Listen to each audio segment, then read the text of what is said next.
இப்போ நாம கர்த்தருடைய வார்த்தைகளை நாம் தியானிக்கும்படி நம்முடைய வேத வசனங்களை நாம் எடுத்து வைத்துக் கொள்ளலாம்.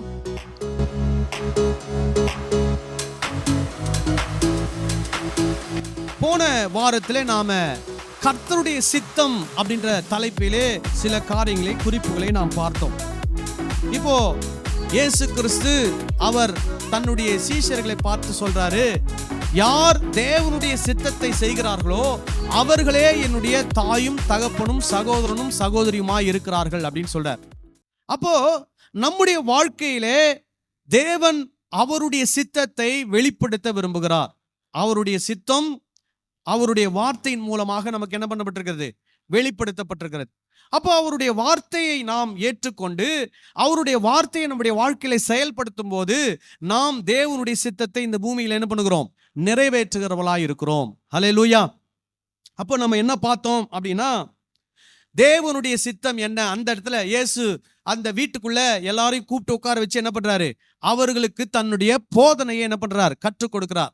அப்ப அங்க இருக்கிறவங்க எல்லாம் என்ன பண்றாங்க? இயேசு யார் என்பதை அறிந்தவர்களாக இயேசு கிறிஸ்துடைய போதனை என்ன பண்றாங்க? கற்றுக்கொள்றாங்க.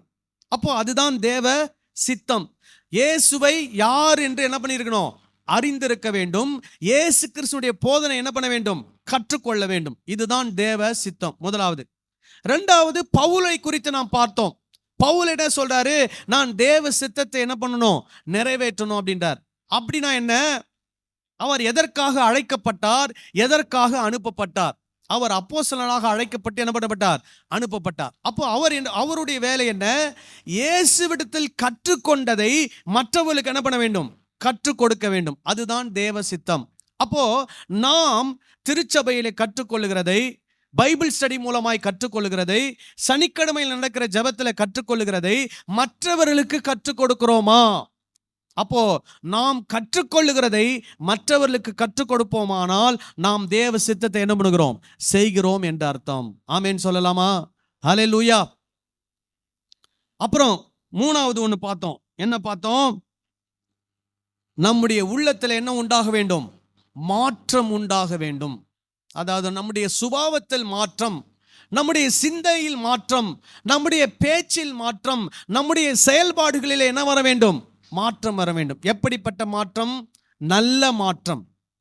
இப்போ நம்ம வசனத்தை கேட்கிறோம். நம்முடைய சுபாவத்தில் எந்த ஒரு மாற்றமும் வரவில்லை என்றால் நாம் தேவ சித்தத்தை என்ன பண்ணவில்லை?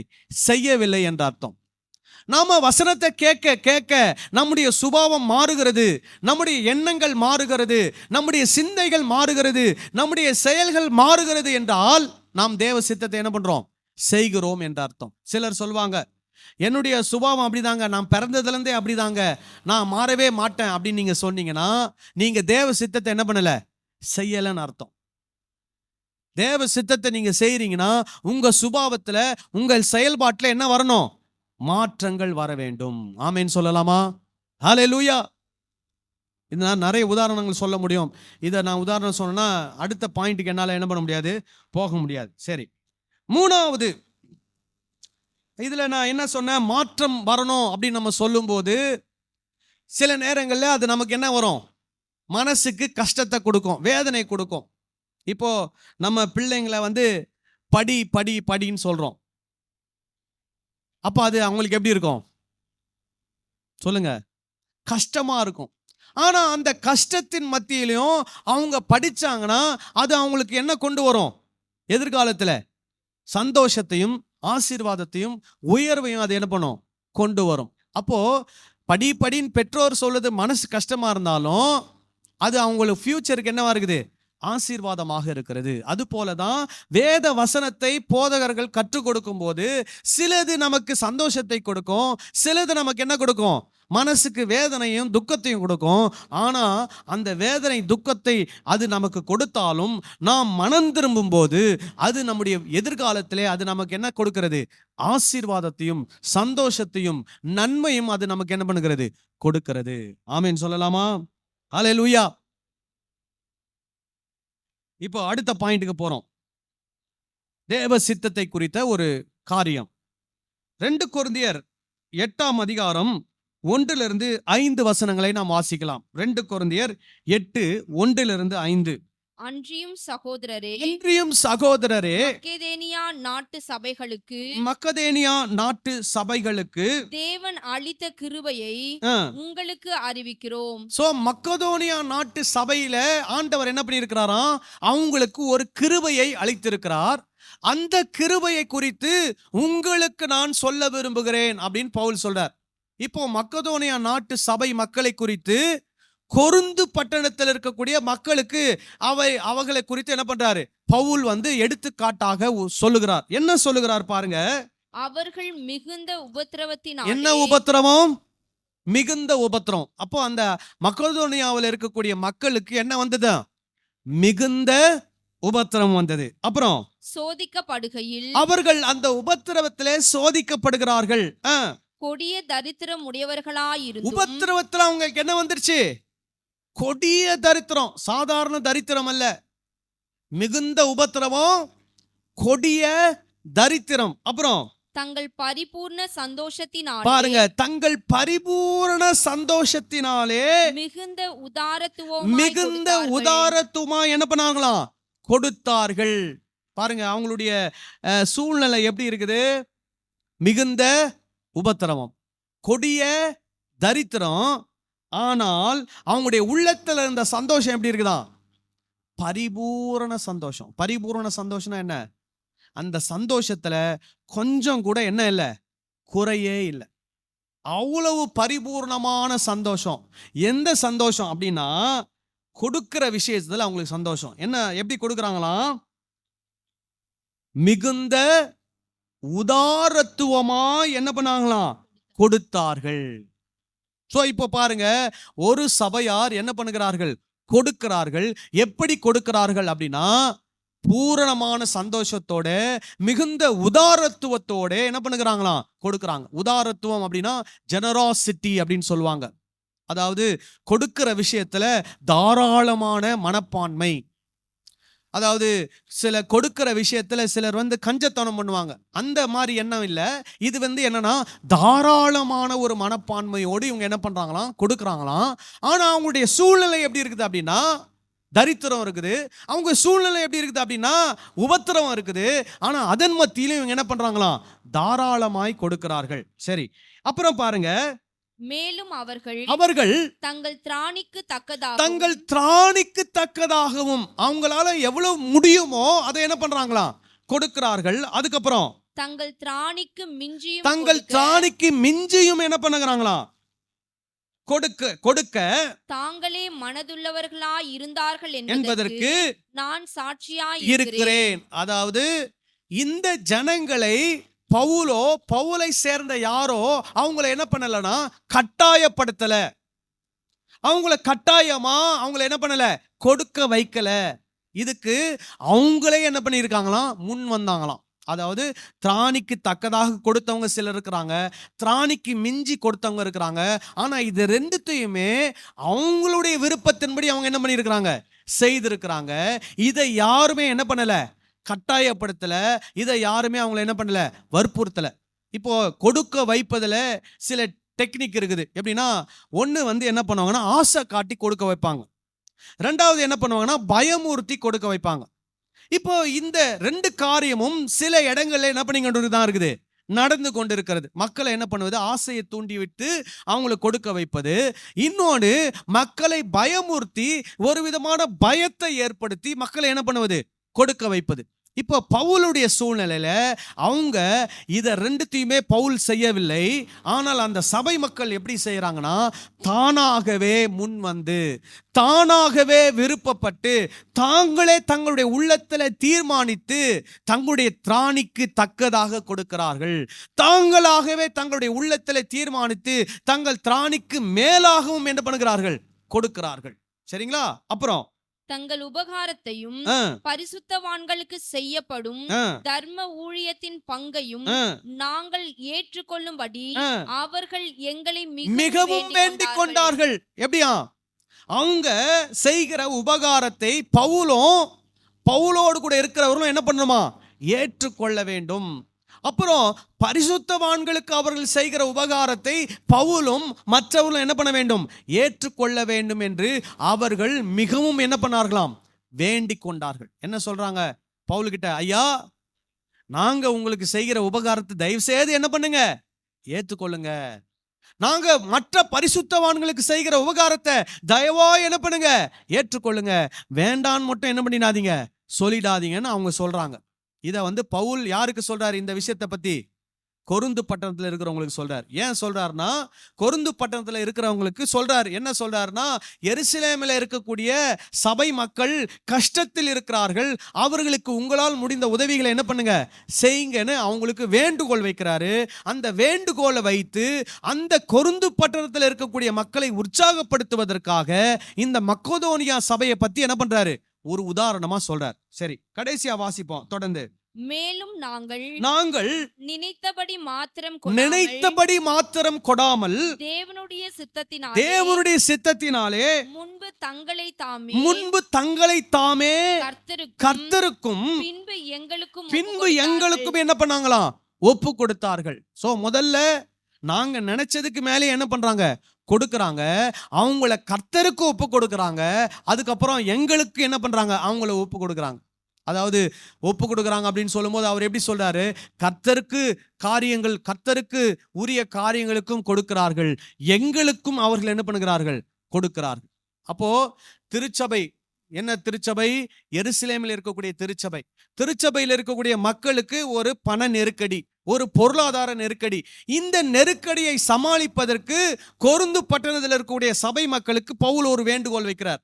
அந்த வேண்டுகோள்ல மக்கதோனியா சபை மக்களை குறித்து ஒரு உதாரணம் சொல்றார். அப்ப சொல்லும்போது சொல்றாரு, அந்த மக்கதோனியா மக்கள் சபைக்கும் கொடுத்தாங்க, ஊழியம் செய்கிற எங்களுக்கும் என்ன பண்ணாங்க, கொடுத்தாங்க அப்படின்னு அவங்களுக்கு சொல்றார். சரிங்களா? இப்போ நம்ம இதுல இருந்து என்ன கத்துக்கிறோம் அப்படின்னா, இப்போ கொடுப்பதிலே 3 விதமான காரியங்கள் இருக்கிறது. கொடுப்பதில் ஒன்று என்னன்னா சேரிட்டி. சேரிட்டி அப்படின்னா என்னன்னா, தர்ம காரியங்களுக்கு நாம் என்ன பண்ணுவது, கொடுப்பது. அது நீங்க இந்த உலகத்துல நீங்க பார்க்குற யாருக்கு வேணாலும் என்ன பண்ணலாம், அதை நீங்கள் செய்யலாம். அதே மாதிரி ஜெனராசிட்டின்னு சொல்லும்போது சில கொடுக்கல் வாங்கல் காரியங்களே உதாரத்துமா நீங்க என்ன பண்ணலாம், செயல்படலாம். 3வது ஒன்று இருக்குது, அதுக்கு பேர் என்னன்னா டியூட்டி. அதாவது கொடுப்பதிலே உங்களுடைய கடமை அப்படி என்று ஒன்று இருக்கிறது. அப்போ அந்த கடமை என்று சொல்லி வரும்போது அது எங்க வருதுன்னா, சபைக்கு உட்பட்டு வருகிறது. இப்போ சபையை சேர்ந்த நாம் எல்லாரும் சபைக்கு கொடுப்பது, ஊழியர்களுக்கு கொடுப்பது நம்மேல் விழுந்த கடமை. ஒரு ஆமென் சொல்லலாமா? ஹல்லேலூயா. அந்த கடமையை நாம் ஒழுங்காக நிறைவேற்றுவோமானால் நாம் தேவ சித்தத்தை என்ன பண்ணுகிறோம், செய்கிறோம் என்ற அர்த்தம். ஒரு ஆமென் சொல்லலாமா? ஹல்லேலூயா. இப்போ கொடுக்கணும்னு பொதுவா சொல்லிட்டேன். எப்படிப்பட்ட ஆளுக்கு கொடுக்கணும் அதையும் நான் கரெக்டாக என்ன பண்ணணும், உங்களுக்கு சொல்லணும். ஏன்னா நிறைய பேர் கன்ஃபியூஸ் ஆயிடுறாங்க. என்ன நினைக்கிறாங்க, ஊழியம் செய்கிறாங்க, எல்லாரும் ஊழியம் தானே செய்கிறாங்க, அதனால நான் அவங்களுக்கு கொடுக்குறேன், இவங்களுக்கு கொடுக்குறேன். யார் யாரெல்லாம் ஊழியம் செய்கிறாங்கன்னு சொல்கிறாங்களோ எல்லாருக்கும் நான் என்ன பண்ணுறேன், கொடுக்குறேன் அப்படின்னு சொல்லி கொடுக்குறாங்க. ஆனால் பைபிள் போதனை நமக்கு என்ன கொடுக்குறது? அப்போ நம்ம கொடுக்குறோம், நம்ம கடமை, அதுதான் தேவ சித்தம். 2வது, யாருக்கு கொடுக்கிறோம், எந்த நபருக்கு கொடுக்கிறோம் என்பதை நாம் பார்த்து கொடுக்க வேண்டும். வர்ற போறவங்களுக்கு எல்லாருக்கும் கொடுத்துடலாமா? அப்படிதான் பைபிள் நமக்கு போதிக்குதா? யோசிப்போம். சரி, கலாத்தியர் 6ஆம் அதிகாரம் 5, 6, 7, 8 வாசிக்கலாமா? மேலும் திருவசனத்தில்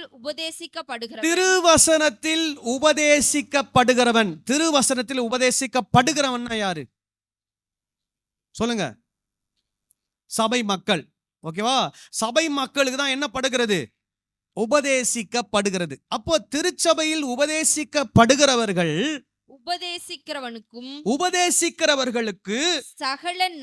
சகல நன்மைகளிலும் பகிர்ந்து கொடுக்க கடவன். அப்போ நீங்க உங்களுக்கு ஒருத்தர் என்ன பண்றாரு, போதிக்கிறார், டீச் பண்றார், உபதேசிக்கிறார் அப்படின்னா, யார் உங்களுக்கு டீச் பண்றாரோ, யார் உங்களுக்கு போதிக்கிறாரோ அவருக்கு உங்களுடைய வாழ்க்கையில நீங்கள் அனுபவிக்கக்கூடிய எல்லா நன்மைகளிலும் என்ன பண்ணுமா சொல்லுங்க, பகிர்ந்து கொடுக்கணும். பகிர்ந்து கொடுக்கறதுனா என்ன? மொத்தமா கொடுக்கறது இல்ல. நீங்களும் இது பண்றீங்க, நீங்களும் என்ன பண்றீங்க, அதுல இருந்து ஒரு சின்ன ஷேர் என்ன பண்றீங்க, உங்களுக்கு டீச் பண்றவருக்கு, உங்களுக்கு போதிக்கிறவருக்கு, உங்களுக்கு உபதேசிக்கிறவருக்கு நீங்க என்ன பண்றீங்க, கொடுக்குறீங்க. இப்போ நான் உங்களுக்கு சொல்லியிருக்கிறேன், செவ்வாய்க்கிழமை ஒரு பைபிள் ஸ்டடி நான் அட்டென்ட் பண்றேன். அந்த செவ்வாய்க்கிழமையில எனக்கு ஒருத்தர் என்ன பண்றாரு, பைபிள் ஸ்டடி எடுக்கிறார். அவர் எனக்கு கற்றுக் கொடுக்குறார். அதே மாதிரி அவரு சனிக்கிழமையிலும் ஒரு பைபிள் ஸ்டடி எடுக்கிறாரு. அது அவருடைய சர்ச்சுக்கு எடுக்கிறாரு. நானும் அதில் போய் என்ன பண்றேன், கலந்துக்கிட்டு அவருடைய சர்ச்சுக்கு அவர் எடுக்கிற அந்த பைபிள் ஸ்டடியில் அவங்க சர்ச்சு மக்கள் வராங்க. நான் அவருடைய நண்பராக நானும் போய் கலந்துக்கிட்டு அவர் கற்றுக் கொடுக்கறத என்ன பண்றேன், கத்துக்கிறேன்.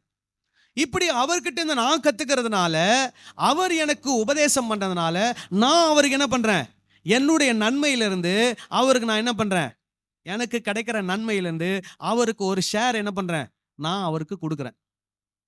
இதை நான் செய்றேன். விளங்குதா நான் சொல்றது? அப்போ எனக்கு இந்த கிறிஸ்தவ வாழ்க்கையிலே எனக்கு உதவியவர்கள் சிலர் இருக்கிறார்கள், அல்லது என்னுடைய கிறிஸ்தவ வாழ்க்கையிலே பயணிப்பதற்கு எனக்கு உதவி செய்த சில ஆவிக்குரிய தாயார்கள் தகப்பமார்கள் இருக்கிறார்கள். அப்போ அவர்களுக்கு என்னால் முடிந்த நன்மையை, எனக்கு கிடைக்கிற நன்மையிலிருந்து நான் என்ன பண்றேன், பகிர்ந்து கொடுக்கிறேன். இப்போ நம்முடைய சபையில் எடுத்துக்கிட்டீங்கன்னா, உங்களுக்கு உபதேசிக்கப்படுகிறது அப்படின்னு சொல்லும்போது நீங்க என்ன கேட்குறீங்க, உபதேசத்தை கேட்குறீங்க, போதனையை கேட்குறீங்க. போதனை கேட்கும்போது உங்களுக்கு யார் அந்த போதனைகளை கற்றுக் கொடுக்கிறார்களோ, போதிக்கிறார்களோ, அந்த போதனையினாலே உங்களுக்கு எப்படிப்பட்ட ஆவிக்குரிய நன்மைகள் உண்டாகிறதோ அந்த நபருக்கு நீங்க என்ன பண்ண வேண்டுமாம், உங்களுக்கு கிடைக்கக்கூடிய நன்மைகளிலே என்ன கொடுக்கணுமா, பகிர்ந்து கொடுக்க வேண்டும். அப்படி நீங்கள் கொடுப்பீர்களானால் அது தேவ சித்தம். ஆமென் சொல்லலாமா? அப்ப தேவ சித்தத்தை நீங்க சபையில செய்றீங்கன்னா நீங்க என்ன செய்யணும், உங்களுக்கு கிடைக்கும் நன்மையை நீங்கள் என்ன பண்ண வேண்டும், பகிர்ந்து கொள்ள வேண்டும். ஒரு ஆமென் சொல்லலாமா? தொடர்ந்து வாசிக்கலாமா? மோசம் போகாதிருங்கள். தேவன் தம்மை பரியாசம் பண்ண ஒட்டார். மனுஷன் எதை விதைக்கிறானோ அதையே அறுப்பான். தன் மாம்சத்திற்கென்று விதைக்கிறவன் மாம்சத்தினால் அழிவை அறுப்பான். ஆவிக்கென்று விதைக்கிறவன் ஆவியினாலே நித்திய ஜீவனை அறுப்பான். இப்போ நீங்க உங்களுக்கு உபதேசிக்கிறவருக்கு உங்கள் நன்மைகளிலே நீங்கள் பகிர்ந்து கொள்ளும் போது நீங்கள் விதைக்கிறீர்களா? எதற்கென்று விதைக்கிறீர்களா? உங்களுடைய ஆவிக்குரிய வாழ்க்கைக்கென்று விதைக்கிறீர்கள். உங்கள் பக்தி விருத்திக்கென்று விதைக்கிறீர்கள். உங்களுடைய வாழ்க்கை நித்திய ஜீவனை சென்று அடைய வேண்டும் என்ற நோக்கத்திற்காக என்ன பண்ணுகிறீர்கள், விதைக்கிறீர்கள். வேலைங்க நான் சொல்றது? அப்போ நாம் விதைக்கிறது சரியான இடத்துல நாம் என்ன பண்ண வேண்டும், விதைக்க வேண்டும். எப்படி விதைக்க வேண்டும்? யார் எனக்கு உபதேசத்தை கற்றுக் கொடுக்கிறார்களோ, யார் என்னை சரியான போதையில் நடத்துகிறார்களோ, யார் என்னை நித்திய ஜீவனுக்கு நேராக வழிநடத்துகிறார்களோ அவர்களுக்கு என்னுடைய நன்மையிலே நான் என்ன பண்ண வேண்டும், பகிர்ந்து கொடுக்க வேண்டும். அப்படி நான் பகிர்ந்து கொடுப்பேனால் என்னுடைய ஆவிக்குரிய வாழ்க்கைக்கு நான் விதைக்கிறேன். அந்த விதைப்பு எனக்கு நித்திய ஜீவன் என்கிற அறுவடையை எனக்கு என்ன பண்ணுகிறது, கொடுக்கிறது. அல்லேலூயா. சொல்றாரு, ஆவிக்கென்று விதைக்கிறவன் ஆவியினாலே நித்திய ஜீவனை என்ன பண்ணுவான், அறுப்பான். அப்போ உங்களுக்கு கற்றுக் கொடுக்கக்கூடிய போதகர் உங்களை எதற்கு நேராக வழி நடத்தணும் சொல்லுங்க? நித்திய ஜீவன் இயேசு அதற்கு நேராக வழிநடத்துகிறவராக இருக்கணும். அப்படிப்பட்ட நபருக்கு உங்கள் நன்மைகளிலிருந்து நீங்க என்ன பண்ணலாம், பகிர்ந்து கொடுக்கலாம். திருப்பி அதை ஒரு வாட்டி வாசிடுவோம். மேலும் திருவசனத்தில் உபதேசிக்கிறவனுக்கு சகல நன்மைகளிலும் பகிர்ந்து கொடுக்க கடவன். ஒரு ஆமென் சொல்லலாமா? இப்ப யாருக்கு கொடுக்க கூடாதுன்னு சொல்றேன். அடுத்த வசனம், யாருக்கு கொடுக்க கூடாது. 2 யோவான் 9ஆம் அதிகாரம் 10ஆம் வசனம், 9:10. 2 யோவான் 9:10, 11, 3 வசனத்தை வாசிப்போம். கிறிஸ்துவின் உபதேசத்திலே நிலைத்திராமல் மீறி நடக்கிற எவனும் தேவனை உடையவன் அல்ல. சோ என்ன சொல்றாருங்க? இயேசு கிறிஸ்துவினுடைய உபதேசத்தை மீறி நடக்கிறவன் யாரை உடையவன் அல்ல, தேவனை உடையவன் அல்ல. அப்புறம் கிறிஸ்துவின் உபதேசத்தில் நிலைத்திருக்கிறவனோ பிதாவையும் குமாரனையும் உடையவன். அப்போ இயேசு கிறிஸ்துவினுடைய போதனையின்படி நடக்கிறவர்கள் யாரை உடையவர்கள்?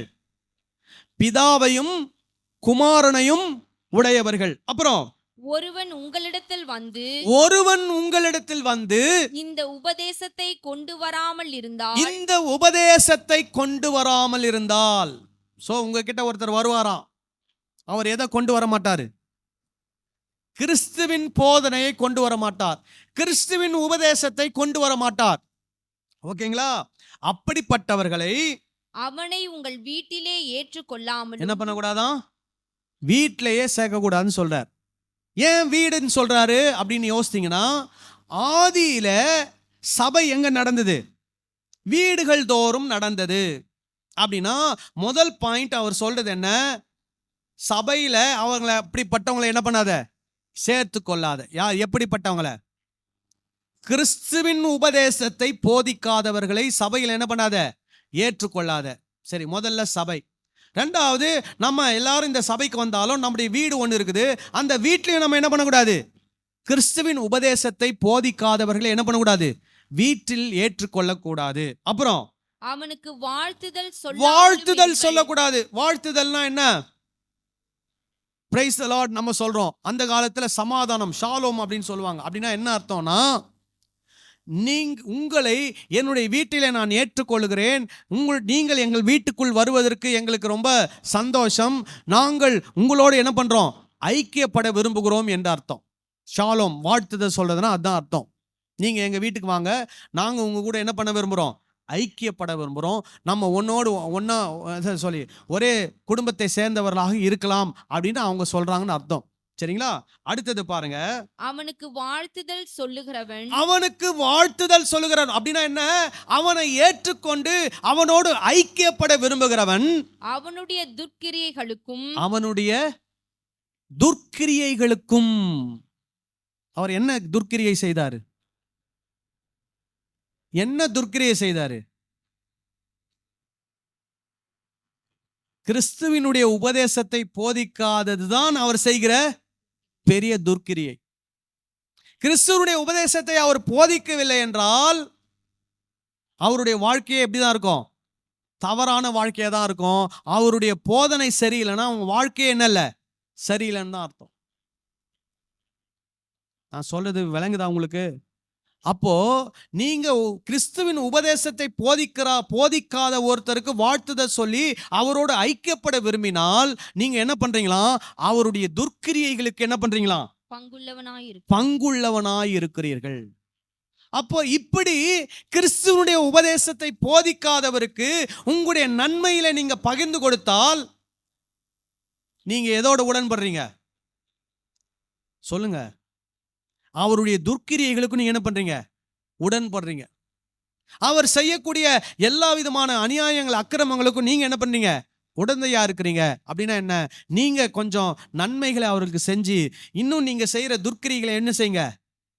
இன்னும் நல்லா உற்சாகமா செய்யுங்கன்னு அவங்களை என்ன பண்றீங்க? உற்சாகப்படுத்துறீங்கன்னு அர்த்தம். இப்போ நான் ஏதாவது புதுசா அவங்களை சொல்லிட்டு இருக்கிறேன்னா சொல்லுங்க. இது யார் சொன்னது? இயேசு கிறிஸ்து கூட இருந்த ஒரு சீஷன் ஆகிய யோவான் தான் சொல்றாரு. யோவான் தான் இயேசுவுக்கு ரொம்ப நெருங்கின சீஷன். இயேசுடைய மார்லயே சாஞ்சவர். இயேசு அவரை ஒரு அன்பின் சீடன் சொல்லி அவரை குறிப்பிடுறாரு. அவர் ஒரு அன்பின் சீடனா இருக்கிறாரு. இயேசு கிறிஸ்துடைய அன்பை வெளிப்படுத்துறவர்.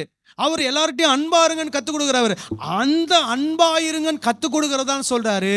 இப்படிப்பட்ட ஆளை வீட்டில் என்ன பண்ணாத? சேர்க்காதன்றார்.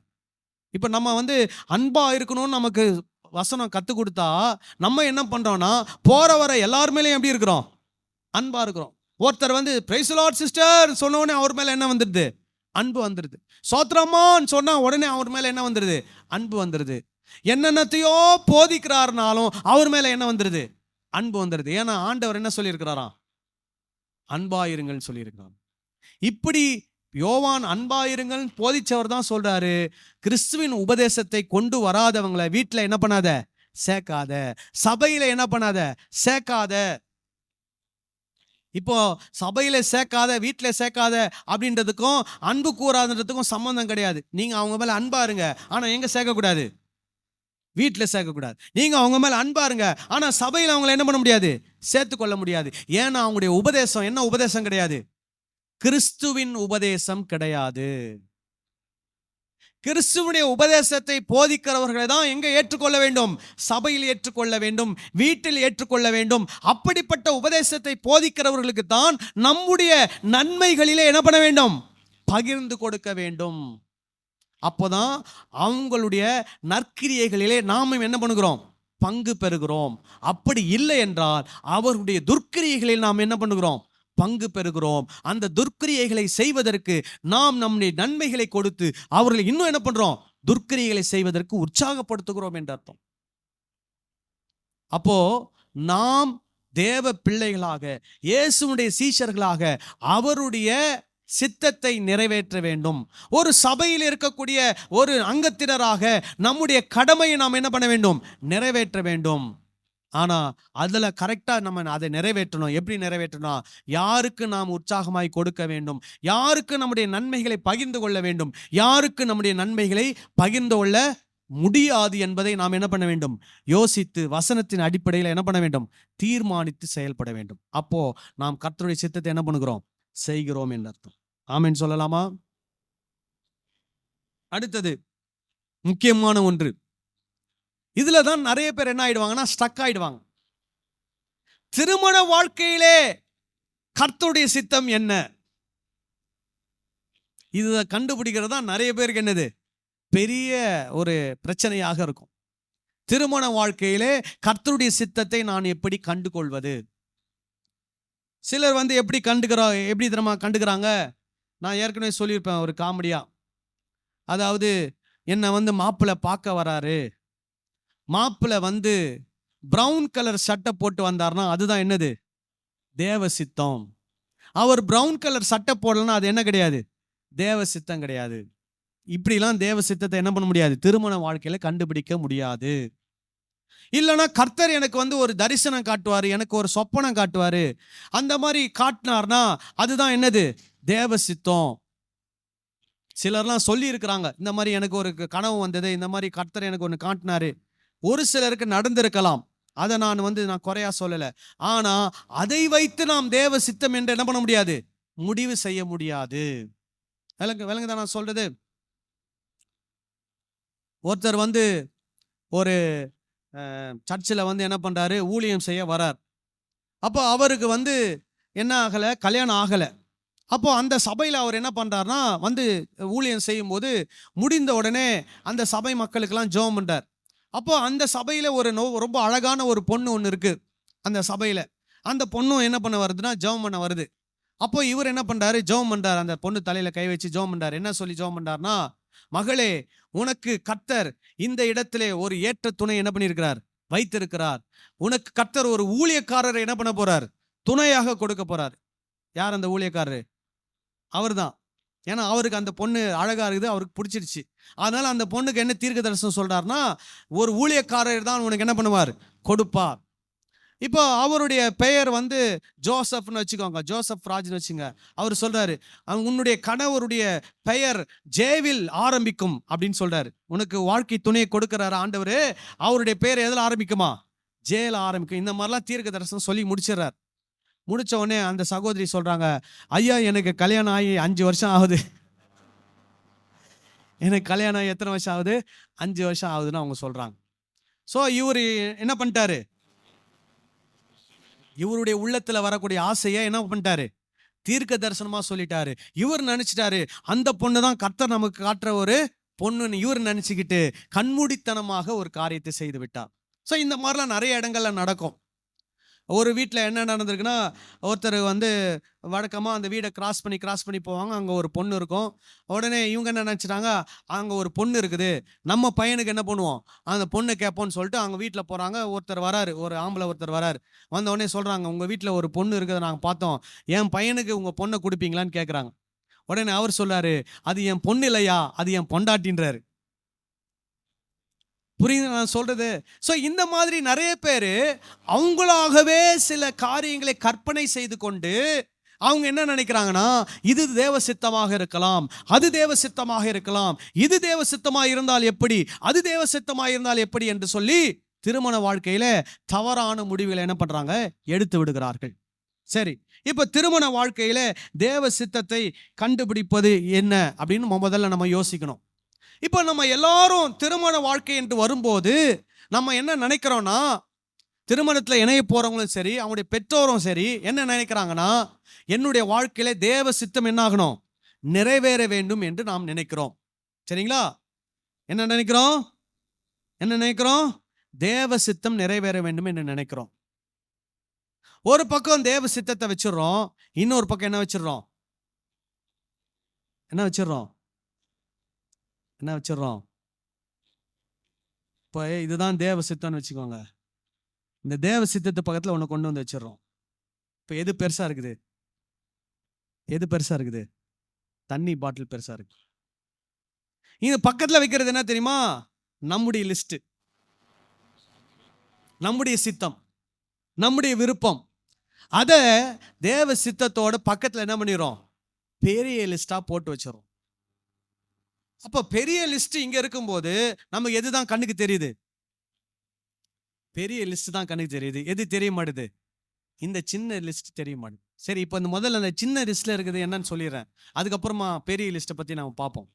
இப்போ தேவ சித்தம் ஒரு திருமண வாழ்க்கையில நடைபெற வேண்டும் என்றால், திருமணத்துல ஒருத்தர் இணைய போறார் அப்படின்னா, அந்த குடும்பம் இன்னொரு குடும்பத்தை ஒரு வரன் பார்க்குறாங்க, இன்னொரு குடும்பத்தில் இருக்கக்கூடிய ஒரு பையனையோ பொண்ணையோ பார்க்குறாங்கன்னா, முதல் காரியம் தேவ சித்தம் அப்படின்னா என்னன்னு தெரிஞ்சுக்கணும்னா, நாம் இயேசுவை கடவுளாக ஏற்றுக்கொண்டிருக்கிறோம், நாம் இயேசு கிறிஸ்துவை பின்பற்றுகிறோம், இயேசு கிறிஸ்துவின் மேல் விசுவாசம் வைத்திருக்கிறோம், நாம் வேத வசனத்தின்படி நடக்க விரும்புகிறோம். அப்படியானால் நம்முடைய குடும்பத்தில் நம்முடைய பிள்ளைகளுக்கு வரக்கூடிய வாழ்க்கை துணை எப்படிப்பட்டவங்களா இருக்கணும்?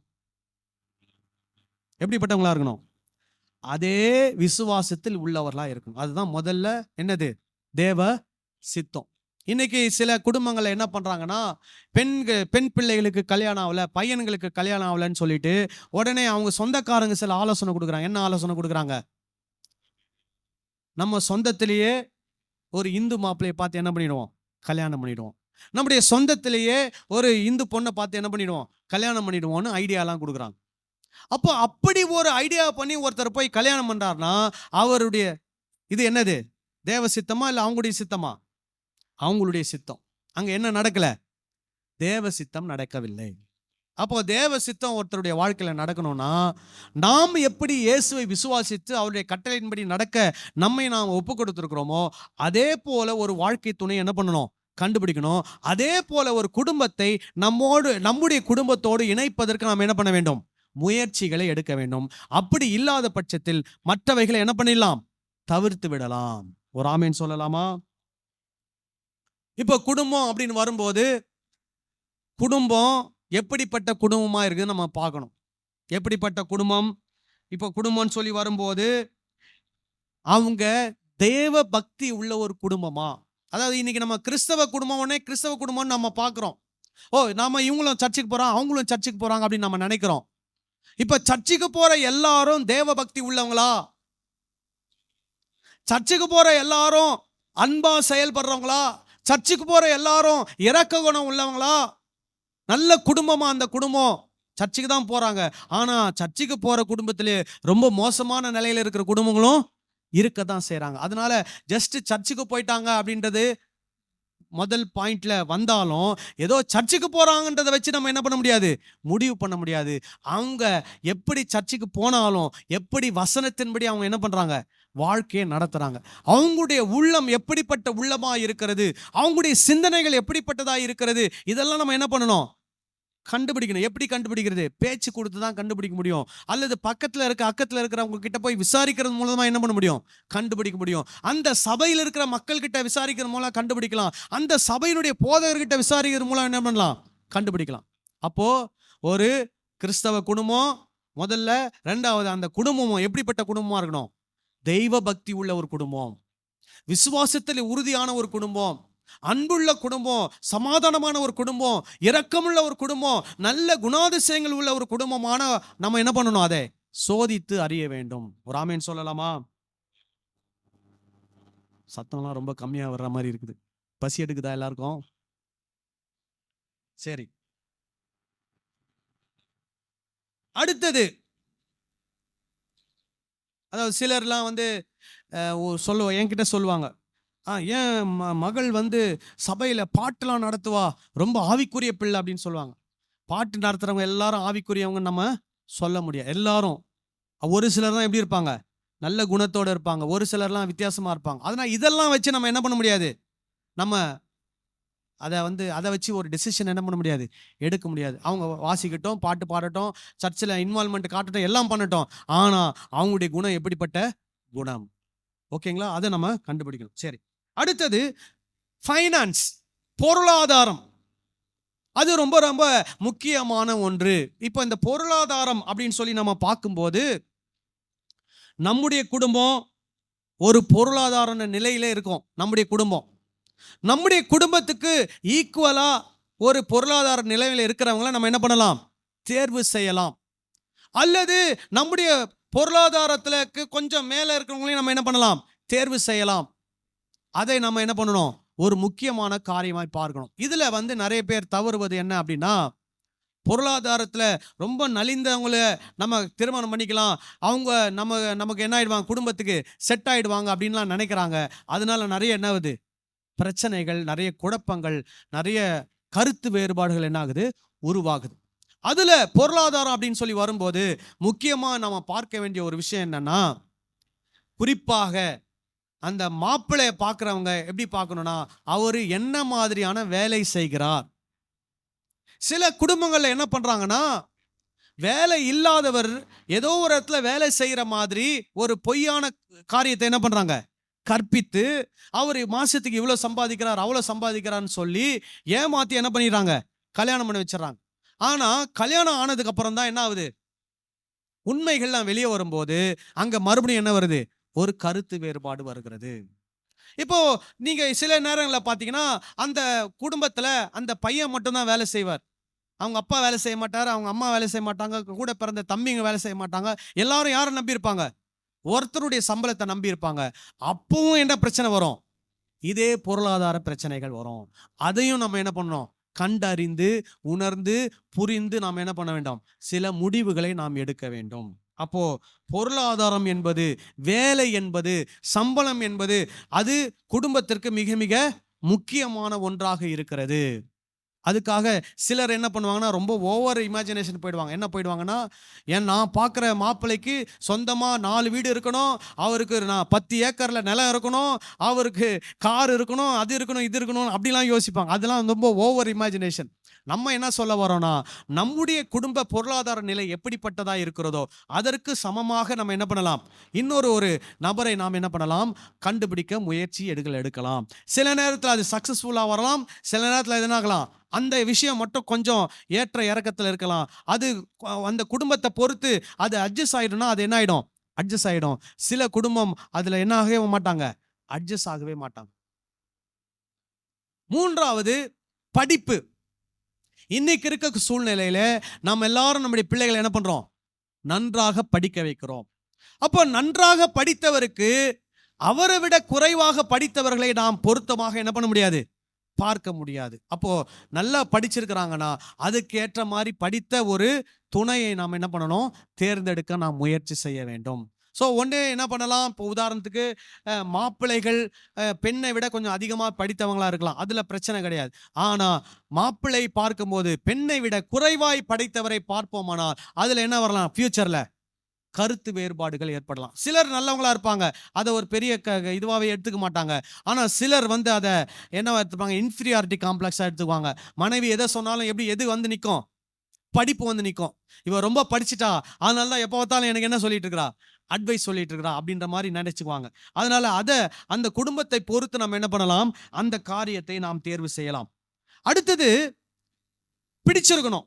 அதாவது கல்யாணத்தில் இணைகிற பெண்ணுக்கும் மாப்பிள்ளைக்கு என்ன பண்ணியிருக்கணும், பிடிச்சிருக்கணும். அதே மாதிரி அந்த பெற்றோருக்கும் என்ன பண்ணியிருக்கணும், பிடிச்சிருக்கணும். இப்போ ஒருத்தரை பார்த்து இவர் தான் என் மருமகன்னு அந்த மாமனாரும் மாமியாரும் சொல்லணும்னா அவன் மனசுல அந்த பையனுக்கு என்ன இருக்கணும், ஒரு இடம் இருக்கணும்.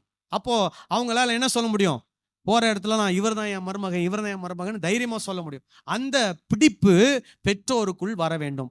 மருமகன் ஆனாலும் சரி, மருமகளானாலும் சரி, இவள் தான் என்னுடைய மருமகள் என்று சொல்லக்கூடிய அந்த பிடிப்பு யாருடைய உள்ளத்துல வரணும், பெற்றோருடைய உள்ளத்துல முதல்ல. ரெண்டாவது, திருமணத்துல இணையறவங்களுடைய உள்ளத்துல என்ன வரணும், இவர் என்னுடைய கணவர், இவர் என்னுடைய மனைவி என்று அவர்களுடைய உள்ளத்துல ஒரு ஆழமான ஒரு பிடிப்பு உணர்வு என்ன பண்ணணும், ஏற்பட வேண்டும். ஒரு ஆமென் சொல்லலாமா? ஹல்லேலூயா. சில குடும்பத்துல என்ன பண்ணுவாங்கன்னா, பெற்றோர் ரொம்ப கட்டாயப்படுத்துவாங்க. பரவாயில்ல, இது வந்து அந்த குடும்பம் நல்ல குடும்பம், இவங்க உள்ள வசதி படிச்சவங்க, அவ்வளோ வசதி படிச்சவங்க. பொண்ணு சொல்லும், ஐயோ இவர் எனக்கு பிடிக்கல, பரவாயில்லம்மா நீ கல்யாணம் பண்ணிக்கோ, அப்புறம் போக போக என்ன ஆயிடும், பிடிச்சிரும். அதே மாதிரி மாப்பிள்ளை சொல்லுவாரு, எனக்கு பிடிக்கலன்னுவாரு, இல்லப்பா நீ கல்யாணம் பண்ணிக்கோ, அப்புறம் போக போக என்ன ஆயிடும், பிடிச்சிக்கும் அப்படின்னு சொல்லுவாங்க. இது வந்து முன்னாடி காலங்கள்ல நீங்க பாத்தீங்கன்னா, பிடிச்சிருக்குதோ பிடிக்கலையோ கல்யாணம் ஆனவங்க எப்படி வாழ்ந்திருக்கிறாங்க, கடைசி வரைக்கும் நல்ல கணவன் மனைவியாக வாழ்ந்திருக்கிறாங்க. ஆனா இப்ப இருக்கிற காலம் அப்படிப்பட்ட காலம் அல்ல. ஆகவே அந்த திருமணத்துல இணையறவங்களுடைய மனசுல அது என்ன இருக்கணும், ஒரு பிடிப்பு ஏற்பட்டிருக்க வேண்டும். அது நாம என்ன பண்ணணும், கட்டாயமா பார்க்கணும். அடுத்தது வயது. பொதுவா என்ன பண்ணுவாங்கன்னா, மாப்பிள்ளையோட பெண் வயது என்ன இருக்கணும், ஒரு 3 வயது 4 வயது அல்ல 3ல இருந்து 5 வயது வரைக்கும் என்ன இருக்கணும், கீழாக இருக்கணும் அப்படின்னு சொல்லுவாங்க. அது ஒரு சரியான ஒரு அணுகுமுறை. ஆனா சில நேரங்களில் என்ன ஆகும்னா, சில அதாவது லவ் மேரேஜ் பண்றாங்க இல்லையா சிலர், அவங்களாம் என்ன பண்ணுவாங்கன்னா, அவங்க வயதுக்கு மேற்பட்ட பெண்களை என்ன பண்றாங்க, சிலர் திருமணம் செய்து கொள்கிறார்கள். அது ஃபியூச்சர்ல அவங்களுக்கு என்ன வருதுன்னா, ஒரு பெரிய பிரச்சனை என்ன பண்ணுகிறது, ஏற்படுத்துகிறது. அப்போ நம்ம வயதையும் என்ன பண்ணணும், திருமணத்திலே பார்க்க வேண்டும். ஸோ இதெல்லாம் நம்ம பார்க்கறதுனால என்ன கிடையாது, எந்த ஒரு தவறும் கிடையாது. இல்லைங்க நான் சொல்லுது. ஆனா இதை தவிர்த்து சில விஷயங்களை பார்ப்பாங்க. எப்படி பார்ப்பாங்கன்னா, அதாவது எங்க ஊரு, எங்க எங்க மக்கள், எங்கள் இனம், அவங்க கிட்ட நாங்க போகணும், எங்கள் ஜாதியில நாங்க பார்க்கணும் அப்படின்லாம் அவங்க பார்ப்பாங்க. இப்போ அதுல நம்ம பார்க்கும்போது இதுல வந்து ஒரு அதாவது முதல்ல சொல்லிடுறேன், ஜாதி என்பது கிறிஸ்தவத்தினுடைய போதனை கிடையாது. கிறிஸ்தவத்தில் என்ன கிடையாது, காஸ்ட் சிஸ்டம் கிடையாது. இந்த காஸ்ட் சிஸ்டம், இந்த ஜாதி எங்க இருந்து வருது அப்படின்னா, இந்து மதத்துல தான் அதை என்ன பண்ணியிருக்கிறாங்க, வச்சிருக்கிறாங்க. இப்போ இந்திய தேசம் வந்து இந்து மதத்தால் நிறைந்திருக்கிறதுனால நம்ம இந்திய தேசத்துல என்ன இருக்குது, அந்த ஜாதி பிரிவினைகள் இருக்குது. அரசாங்கமும் அதை என்ன பண்ணுது, அங்கீகரிக்குது. அதுல வந்து பாலிடிக்ஸ் பண்றவங்க இருக்கிறாங்க. அந்த ஜாதி இதை வச்சு மக்களை உயர்த்துறதுக்கும் என்ன பண்றாங்க, நிறைய விஷயங்களை செய்து கொண்டிருக்கிறார்கள். இப்போ நம்ம கிறிஸ்தவத்துல இருந்தாலும் நம்மலாம் எங்க இருந்தா வந்திருக்கிறோம், அந்த பாரம்பரியத்துல இருந்தா நம்ம வந்திருக்கிறோம். அதனால சில நேரங்களில் அந்த எண்ணங்கள் நமக்கு என்ன பண்ணலாம், வரலாம். ஆனால் இதுல என்ன பண்ணோம் அப்படின்னா, நம்ம ஒரு மனிதனை நம்ம ஒரு ஜாதி வச்சு ஐடென்டிஃபை பண்றோம் அப்படின்னு வச்சுக்கோங்களேன், அவங்கள வந்து உயர்ந்தவராகவோ தாழ்ந்தவராகவோ நம்ம மனதில் என்ன பண்ணக்கூடாது, கொண்டு வரக்கூடாது. இப்போ இதுல வந்து நல்ல விதத்துல ஒருத்தரை ஐடென்டிஃபை பண்றாங்க அப்படின்னா, எந்த விதத்துல ஐடென்டிஃபை பண்ணாங்கன்னா, இவர் இந்த ஜாதியில இருக்கிறாரு, இவரை என்ன பண்ணணும், உயர்த்தணும். இவர் வந்து இவருக்கு கொடுக்கப்பட்டிருக்கக்கூடிய அரசாங்க சலுகைகளை இவர் பயன்படுத்தி இவர் வாழ்க்கையில் என்ன பண்ணணும், முன்னேறி வரணும். அப்படிப்பட்ட எண்ணத்தோடு தான் அந்த நபரை பார்க்க வேண்டுமே தவிர, அவரை நாம் எப்படி பார்க்க கூடாது, நம்மளை விட ரொம்ப உயர்ந்தவர், நம்மளை விட ரொம்ப தாழ்ந்தவன்ற எண்ணத்தோடு என்ன பண்ணக்கூடாது, பார்க்கக்கூடாது. அப்போ கண்ணோட்டம் நமக்கு எப்படி இருக்கணும், சரியான ஒரு கண்ணோட்டமாக நாம் இருக்கணும். இந்த கல்யாணம்னு வந்தாலே எங்கே போனாலும் அந்த மேரேஜ் பியூரோவில் முதல் கேள்வி, நிறைய கேள்வி கேட்பாங்க. அதில் ஒரு முக்கியமான கேள்வி என்ன தெரியுமா, எந்த காஸ்ட்டு அப்படின்னு கேட்பாங்க. ஸோ இது வந்து கிறிஸ்தவ இதுலேயும் இருக்குது. நீங்கள் பார்த்தீங்கன்னா, கிறிஸ்தவ செட்டியார், கிறிஸ்தவ முதலியார், கிறிஸ்தவ நாடார், இப்படிலாம் அவங்க என்ன பண்ணுறாங்க, அந்த இதில் வந்து அவங்க மார்க் பண்ணி அதுக்குன்னு தனியாக ஒரு ஃபைல் போட்டு வச்சுருக்குறாங்க. ஸோ அந்த மேரேஜ் பியூரோவுக்கு நீங்கள் போனீங்கன்னா, இதில் நீங்கள் உங்களுக்கு என்ன கேஸ்டில் பொண்ணு பார்க்கணும், மாப்பிள்ளை பார்க்கணும்னு சொன்னால் அந்த ஃபைல் அவங்க என்ன பண்ணுவாங்க, எடுத்து காட்டுவாங்க. அவங்களும் அதில் திறந்து என்ன பண்ணுறாங்க, பார்க்குறாங்க. இதில் நிறைய அட்வான்டேஜ் சிலர் சொல்கிறாங்க, சில டிஸ்அட்வான்டேஜ் சொல்கிறாங்க. இது அந்தந்த குடும்பத்தை சார்ந்தது ஆனால் நம்ம மைண்டில் நமக்கு என்ன இருக்கக்கூடாது, இந்த கேஸ்ட்டை வச்சு ஒருத்தரை உயர்வாகவோ ஒருத்தரை தாழ்வாகவோ என்ன பண்ணக்கூடாது, பார்க்கவும் கூடாது, நடத்தவும் கூடாது.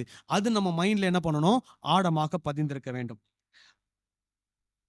ஆனா இத நம்ம திருமணத்துல ஒரு ப்ரையாரிட்டியா வைக்க வேண்டிய அவசியம் இல்லை. நம்ம என்ன வைக்கலாம், ஃபர்ஸ்ட் ப்ரெஃபரன்ஸா வைக்கலாம். ஒருவேளை அது செட் ஆகலன்னு என்ன பண்ணலாம், நம்ம அடுத்த ப்ரெஃபரன்ஸுக்கு போகலாம். ஆனால் இதையே நம்ம என்ன பண்ணக்கூடாது, பிடித்து கொண்டு உறுதியாக நின்று கொண்டு இருக்கக்கூடாது. அதை நாம் மாற்ற முடிந்தால் நம்மால் என்ன பண்ணிக்கலாம், அதை மாற்றிக்கொள்ளலாம். அடுத்தது டௌரி. அதாவது சில வீட்டில் என்ன சொல்லுவாங்கன்னா, எங்களுக்கு ஒன்றும் வேணாங்க, நீங்கள் ஒரு 10 சவரம் நகை மட்டும் போட்டுருங்க, எங்களுக்கு ஒன்றும் வேணாங்க, மாப்பிள்ளைக்கு ஒரு கார் மட்டும் வாங்கி கொடுத்துருங்க. எங்களுக்கு ஒன்றும் வேணாங்க, ஒரு ஆம், அண்ணா நகரில் ஒரு சின்ன சிங்கிள் பெட்ரூம் வீடு மட்டும் என்ன பண்ணுங்க, வாங்கி கொடுத்துருங்க. என்ன சொல்கிறாங்க? ஒன்றும் வேணாம் 10,000 நகை, ஒன்றும் வேணாம் ஒரு காரு, ஒன்றும் வேணாம் ஒரு வீடு, இப்படின்னு நிறைய பேர் என்ன பண்ணுறாங்க, வேணாம் வேணான்னு சொல்லியே என்ன பண்ணிடுறாங்க, வாங்கிடுறாங்க. அப்போ கிறிஸ்தவ குடும்பங்கள்ல இந்த டவுரி என்ற ஒரு காரியம் ஒரு ப்ரையாரிட்டியா என்ன பண்ணக்கூடாது, இருக்கக்கூடாது. இப்போ பெண் வீட்டார், இப்போ இருக்கிற நிறைய பெண் வீட்டார் என்ன நினைக்கிறாங்க, தங்களுடைய மகளுக்கு தங்களால் என்றதை என்ன பண்ணணும், செய்யணும்னு நினைக்கிறாங்க. கட்டாயமா அந்த பெண் வீட்டார் என்ன பண்ணுவாங்க, அதை செய்வார்கள். அப்போ நமக்கு தேவை என்ன, அந்த நபர், அந்த குடும்பம் தான் நமக்கு என்னது முக்கியமாக படுகிறது. அந்த குடும்பம் நல்ல குடும்பமா இருக்குது, அந்த பெண் நல்ல பெண்ணாக இருக்கிறார்ன்றா, இந்த விஷயத்தை நம்ம என்ன பண்ணிக்கலாம், அதை ஒரு பெரிய விஷயமா நம்ம எடுத்துக்கொள்ளாம அதை நாம் நம்ம லிஸ்ட்ல என்ன பண்ணலாம், வைக்க வேண்டிய அவசியம் இல்லை. இப்போ சில நேரங்களில் என்ன பண்றாங்கன்னா, மாப்பிள்ளை வீட்டில், இப்போ உதாரணம் மாப்பிள்ளை வீட்டில் சொல்றாங்கன்னு வைங்க, பெண் வீட்டாரை பார்த்து, எங்களுக்கு நீங்க எதுவுமே செய்ய வேணாம், பொண்ணை மட்டும் கொடுத்தா போதும் நீங்க சொன்னீங்கன்னா, அவங்க என்ன தெரியுமா யோசிப்பாங்க, என்ன அது ஒண்ணுமே வேணான்றாங்க, பொண்ணை மட்டும் கொடுன்றாங்க, இப்போ மாப்பிள்ளைக்கு ஏதாவது பிரச்சனை இருக்குதோ, அப்படி யோசிப்பாங்க. அதனால நீங்க என்ன சொல்லக்கூடாது, டிமாண்டும் பண்ணக்கூடாது, என்ன சொல்லக்கூடாது, ஒன்றும் வேணாம் பொண்ணை மட்டும் கொடுக்கணும் சொல்லக்கூடாது. நீங்க அந்த கொடுக்கல் வாங்கல் காரியங்களை அவங்க பேச ஆரம்பிச்சாங்கன்னா, ஒரே ஒரு வார்த்தை சொல்லணும், என் பையனை நான் நல்லா படிக்க வச்சிருக்கிறேன், அவர் நல்லா சம்பாதிக்கிறாரு, உங்களுக்கு அந்த மாப்பிள்ளையை பிடிச்சிருக்குதுன்னா, நீங்க உங்க பொண்ணுக்கு என்ன பண்ணணும் நீங்க உங்க மனசுல தீர்மானிக்கிறீங்களோ அதை நீங்க என்ன பண்ணுங்க, தாராளமா செய்யுங்க. நீங்க எந்த ஒரு காரியத்தை நீங்க செய்தாலும் நாங்க எந்த விதத்துல அதை எந்த குறையாகவோ நான் அதை என்ன பண்ண மாட்டோம், எடுத்துக்கொள்ள மாட்டோம், அதை நாங்கள் நிறைவாகத்தான் எடுத்துக்கொள்வோம் அப்படின்னு நம்ம சொல்லிடணும். இப்போ நம்ம வேணான்னு சொல்லும்போது அவங்களுக்கு என்ன சந்தேகம் வருது, அப்போ இவருக்கு மாப்பிள்ளைக்கு ஏதோ ஒரு பிரச்சனை இருக்குது, அதனால தான் பொண்ணு வீட்டில் என்ன சொல்றாங்க, பொண்ணை மட்டும் கொடுத்தா போதும், எதுவும் வேணான்னு சொல்றாங்கன்னு ஒரு சந்தேகம் என்ன பண்ணுது, ஏற்படுகிறது. அப்போ இந்த இடத்துல நம்ம டிமாண்டும் பண்ணக்கூடாது, கொடுக்கறத வேணான்னு என்ன பண்ண வேண்டாம், சொல்ல வேண்டியதில்லை. நம்ம ரெண்டு குடும்பமும் சமாதானமா போகிற காரியங்களிலே எல்லாவற்றையும் நம்ம என்ன பண்ணலாம், சமாதானமாக எடுத்து செல்லலாம். ராமன் சொல்லலாமா? சிலருடைய வாழ்க்கையில் என்ன பார்த்தீங்கன்னா, ஓவர் எக்ஸ்பெக்டேஷன் அப்படின்னா என்ன, தங்களுடைய தகுதிக்கு மேலாக சில காரியங்களை அவங்க யோசித்து வச்சிருப்பாங்க. அப்போ அந்த மாதிரி நடக்கணும்னு எதிர்பார்த்துட்டே இருப்பாங்க. எங்களுக்கு தெரிஞ்ச ஒரு ஃபேமிலியில் ஒரு பொண்ணுக்கு மாப்பிள்ளை பார்த்துட்டே இருந்தாங்க, வயசாயிட்டே இருக்குது, மாப்பிள்ளை பார்த்துட்டே இருக்கிறாங்க. அவங்களுடைய எதிர்பார்ப்பு எப்படின்னா, முதல் எதிர்பார்ப்பு தன்னுடைய சம்பளத்தை விட மாப்பிள்ளையுடைய சம்பளம் அதிகமாக இருக்கணும், முதல் எதிர்பார்ப்பு. ரெண்டாவது எதிர்பார்ப்பு என்ன அப்படின்னா, தன்னை போலவே அவரும் சிவப்பா இருக்கணும்னு அவங்க எதிர்பார்த்தாங்க. மூணாவது எதிர்பார்ப்பு என்ன அப்படின்னா, அவருக்கு ஹிந்தி பேச தெரியணுமா, தமிழ் பேச தெரியணும், இங்கிலீஷ் பேச தெரியணும், பத்தாவதுக்கு என்ன பேச தெரியணுமா, ஹிந்தியும் பேச தெரியணுமா. இந்த மாதிரிலாம் சில ரொம்ப லிஸ்ட்டை போட்டு இன்ன வரைக்கும் என்ன கிடைக்கல, மாப்பிள்ளை கிடைக்கல. இப்போ இந்த மாதிரி அதாவது இப்போ உதாரணத்துக்கு ஒரு மாப்பிள்ளை வருவார், அவருக்கு ஹிந்தி பேச தெரியாது, ஆனால் நல்ல சம்பளம் இருக்கும், தமிழ் பேசுவார், இங்கிலீஷ் பேசுவார். இப்போ இவங்க எந்த ரீசனுக்காக அவர் ரிஜெக்ட் பண்ணுவாங்க, ஹிந்தி பேச தெரியாதுன்ற ஒரு காரணத்துக்காக ரிஜெக்ட் பண்ணும்போது ஃபியூச்சரில் என்ன நடக்கும் தெரியுமா, சம்பளம் கம்மியா, இங்கிலீஷ் கூட பேச தெரியாத ஒரு கிராமத்துலேருந்து வரக்கூடிய ஒரு மாப்பிள்ளை தான் கல்யாணம் பண்ணணுன்ற நிலைமை வந்துடும். கடைசியில் இவங்க எக்ஸ்பெக்டேஷனை ஓவரா வச்சு கடைசியில் எங்க தெரியுமா போய் முடிவாங்க, ஒரு சாதாரணமான ஒரு நபரை என்ன முடிக்கு வந்துருவாங்க, எப்படியாவது எனக்கு என்ன ஆனும், கல்யாணம் ஆனால் போதும் அப்படின்ற முடிவுக்கு கடைசியில் யாரோ ஒருத்தரை என்ன பண்ணிடுவாங்க, கல்யாணம் பண்ணிடுவாங்க. அப்புறம் வாழ்க்கை ஃபுல்லாக என்ன யோசிச்சுட்டு இருப்பாங்க, நான் இப்படிலாம் யோசித்தேன், நான் அப்படிலாம் யோசித்தேன், கடைசியில் எப்படிப்பட்ட ஒரு கணவன் எனக்கு கிடைச்சிட்டாரு அப்படின்னு அவங்க நினைப்பாங்க. ஆனால் இங்கே என்ன, எது ப்ரையாரிட்டியாக நிற்குது, அவங்க மைண்டில் இருக்கக்கூடிய லிஸ்ட்டு தான் ப்ரையாரிட்டியாக நிற்குது. அதனால அங்கே தேவ சித்தம் என்ன ஆகலை, நிறைவேற. இப்போ நம்முடைய லைஃப்பில் ப்ரையாரிட்டிஸ் வைக்கலாம், லிஸ்ட்டு வைக்கலாம், ஆனால் நம்ம என்ன நினைக்கக்கூடாது, 10 வச்சிருக்கிறோம், 10மே என்ன ஆகணும், டிக் ஆகணும் அப்படின்னு நம்ம எதிர்பார்க்க வேண்டிய அவசியம் இல்லை. இப்போ 10 லிஸ்ட் வைக்கிறோன்னா அதில் ஒரு 5 ஒரு 6 கரெக்டாக இருக்குதுன்னா, நல்ல குடும்பம், நல்ல மாப்பிள்ளை, நல்ல ஃபேமிலி செட் ஆகுது அப்படின்னா, மற்ற 4 பரவாயில்ல அப்படின்னு என்ன பண்ணணும், ஒரு முடிவு எடுத்து டக்குன்னு என்ன பண்ணணும், அந்த ஏற்பாடு. அந்த பொண்ணுக்கு பிடிச்சிருக்கு, மாப்பிள்ளைக்கு பிடிச்சிருக்குது, பொன் வீட்டாருக்கு பிடிச்சிருக்கு, மாப்பிள்ளை வீட்டாருக்கு பிடிச்சிருக்கு, நல்லா படிச்சிருக்கிறாரு, நல்ல பொருளாதாரத்துலையும் கரெக்டாக இருக்கிறாங்க, எல்லாம் கரெக்டாக ஏஜ் செட் ஆகுது, எல்லாமே கரெக்டாக வந்துருச்சு. இன்னும் ஒரு சில விஷயங்கள் தான் செட் ஆகலைன்னும் போது அதெல்லாம் நம்ம இன்டூ பண்ணிக்கலாம். மற்றது எல்லாம் கரெக்டாக ஆகணும் போது என்ன பண்ணலாம்? அதுதான் தேவ சித்தம் என்று நாம் மனதில் எல்லாத்துக்கும் மேலே கடைசியாக மனசில் என்ன வரணும்? தேவ சமாதானம். ஸோ பெற்றோருடைய உள்ளத்திலும் தேவ சமாதானம் இருக்கும், திருமணத்தில் இணைய போறவங்களுடைய உள்ளத்துல என்ன இருக்கும்? தேவ சமாதானம் இருக்கும். அந்த சமாதானம் தான் கடைசியா எங்க கொண்டு வந்து நம்மளை நிறுத்துது? இதுதான் தேவ சித்தம் என்பதை நமக்கு கொண்டு வந்து நிறுத்துது. ஆமென் சொல்லலாமா? ஹல்லேலூயா. ஸோ இதெல்லாம் வந்து எல்லா குடும்பத்திலும் இப்படி தான் நடக்குமா? நான் அப்படி சொல்ல வரல. ஒவ்வொரு குடும்பத்தில் ஒவ்வொருது மாறலாம். இப்போ நான் சொல்லுது ஜென்ரலாக சொல்லிட்டேன். அது ஒவ்வொரு குடும்பத்துக்கும் எப்படி ஆகும்? மாறும். ஒவ்வொரு குடும்பத்துக்கும் அது வித்தியாசமாக மாறும். அதனால உங்கள் குடும்பத்துக்கு எப்படி அது சாத்தியப்படுமோ அதை நீங்கள் என்ன பண்ணிக்கலாம்? சாத்தியமாக எடுத்துக்கொண்டு எல்லாவற்றுக்கும் மேலே கடைசியாக நீங்கள் பார்க்க வேண்டியது உங்கள் உள்ளத்தில் தேவ சமாதானம் நிறைந்திருக்க வேண்டும். குறிப்பாக பெற்றோருடைய உள்ளத்திலும் அதே போல திருமணத்தில் இணைய போறவங்களுடைய உள்ளத்திலும் தேவ சமாதானம் நிறைவாக இருக்க வேண்டும். அதை வைத்து அந்த திருமணத்தை நீங்கள் என்ன பண்ணலாம்? முடிவு செய்யலாம். ஒரு ஆமீன் சொல்லலாமா? ஹல்லேலூயா. சில நேரத்தில் தேவ சமாதானம் வந்துடும், முடிவும் பண்ணிடுவோம். சிலர் வந்து அதை கெடுக்கிறதுக்கு வருவாங்க, சிலர் வந்து அதை கெடுப்பாங்க. எப்படி கெடுப்பாங்கன்னா, இதெல்லாம் நம்ம குடும்பத்துக்கு ஒத்து வராதுங்க, உங்கள் லெவல் எங்க, அவங்க லெவல் எங்க, அப்படிலாம் பேசுவாங்க. இவங்க எதுனாங்க, அவங்க எதுங்கன்னாங்க, இப்படிலாம் பேசி நம்மளை என்ன பண்ணுவாங்க? குழப்ப முயற்சி பண்ணுவாங்க. ஒன்ஸு இதுதான் தேவ சித்தம்னு உங்கள் மனசில் தெரிஞ்சிருச்சு, தீர்மானம் ஆயிடுச்சுன்னா அதை விட்டு நீங்கள் என்ன பண்ண வேண்டிய அவசியம் இல்லை. எந்த சூழ்நிலை வந்தாலும் மாற வேண்டிய அவசியம் இல்லை. அதனால் அந்த சித்தத்திற்காக நாம் காத்திருக்கும் போது நம்முடைய பிள்ளைகளுடைய குடும்ப வாழ்க்கை எப்படி இருக்கும்? ஆசீர்வாதமாக இருக்கும். இன்னும் இதில் சொல்ல வேண்டிய சில பாயிண்ட்ஸ்லாம் இருக்குது. டைம் ஆயிடுச்சு. நம் கண்களை மூடி நாம் ஜெபம் செய்யலாம்.